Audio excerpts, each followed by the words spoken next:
It's been a busy few days, not just with coffee with Guillem or the stuff that I do for Five Life, etc. Oh look, bit of train. I've decided to go for a little ride, so I went to Yorkshire, the Yorkshire Moors.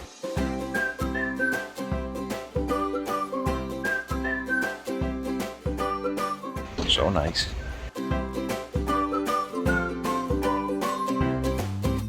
Bit of Yorkshire for the bones as well is good. Had a long and interesting chat in Spanish for YouTubers, friends of mine, to talk about Maradona, what it was really a 2-hour homage, and we spoke about the book. Lo hizo ver, y nada más entrar en Villafiorito, que seguramente habéis estado, ves a un señor llevando un caballo, ves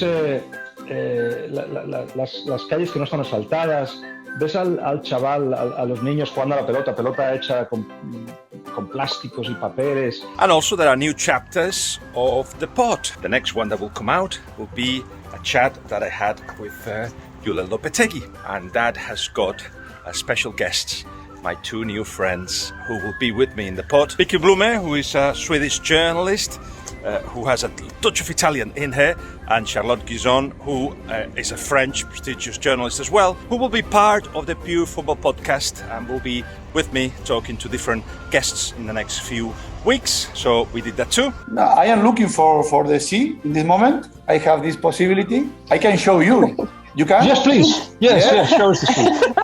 One moment, sorry. Show us. Oh, wow. Oh, my God. You really relax. Yes. Oh, wow. You understand me now? Okay. Yeah. Yes. But yesterday I spent most of the time talking to coaches and managers and checking socios.com to see, having asked the question, how do we beat England? I got a few answers, which I'm going to share with you. But first, let me have a coffee, eh?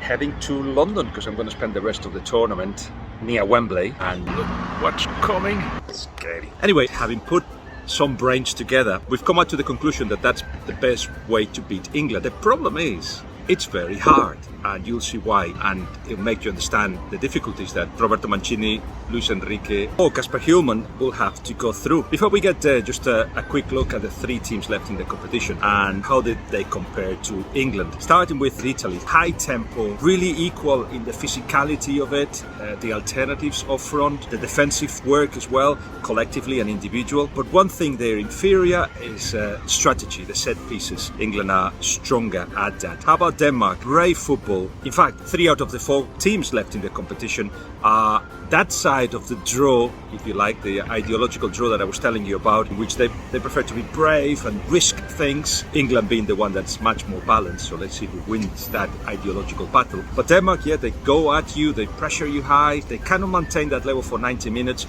and they are slightly inferior at every level, defensively, offensively, alternatives at both, than England. And Spain, well, we have to create a lot of chances to score and always concede. In fact, if you look at the tournament, we only won 1 game in 90 minutes. So you can see that there's a big gap between Spain and England right now.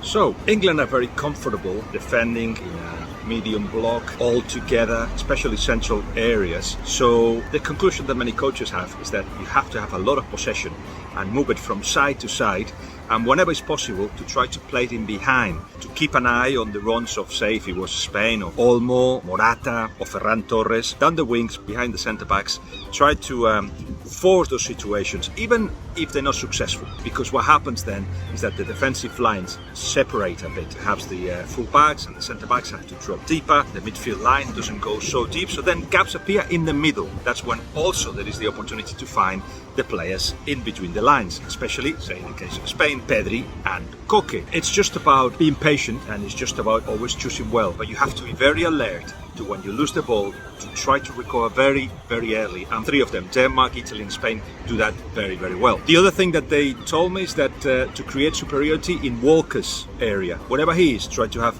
more players, because that's one of the weaknesses of the side. But as you can see, these are collective answers that require a lot of people thinking the same way and requires accuracy and quick thinking. For England, the solutions they have to beat that are easy: stay compact, stay close and stay together. And their solutions in attack, they're also easy. They don't need to create high tempo, just get the ball to the forwards. They're very good at counter-attacking situations, they're very good at 1v1, whoever is that plays up front. So, relatively easy solutions once Southgate has found how to play the tournament, versus very collective and more complicated answers, especially when you're talking about a national side that perhaps haven't had so much time to prepare the games. You see, it's going to be really, really hard, but fascinating. And it's raining.